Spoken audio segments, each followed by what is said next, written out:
ने बात करी है। कपिल सिब्बल जी ने कहा कि आपको कैसे मालूम हुआ कि धार्मिक प्रताड़ना हुई है। कितना बड़ा सवाल पूछा। कपिल सिब्बल जी बोले आप रिकॉर्ड देख लीजिएगा, मैं तो उसी वक्त लिखता हूं। प्लीज कपिल जी, नहीं कपिल जी, इसका तो मैंने जवाब दिया। You will get an opportunity, please. No, this is not allowed. This is not allowed. मान्यवर, No member got a special right. अगर If at all his name is taken, subsequently he can wait for his turn and then ask the chairman. Chairman definitely, if name is taken, it will be allowed. मान्यवर, अगर कपिल सिब्बल जी ने ऐसा नहीं कहा है तो मेरा जवाब भी रिकॉर्ड पर न रहे, मगर कहा है तो मेरा जवाब जरूर रिकॉर्ड पर रहना चाहिए।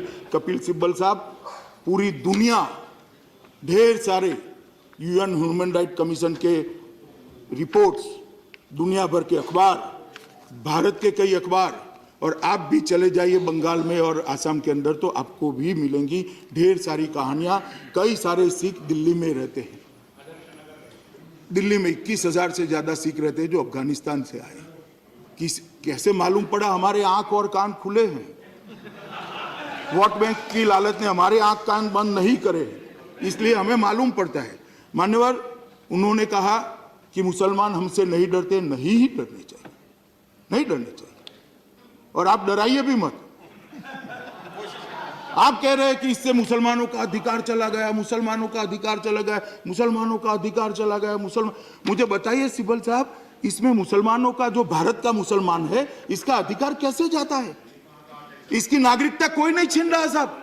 ये नागरिकता देने का बिल है, नागरिकता लेने का बिल नहीं है। ये नागरिकता देने का बिल है।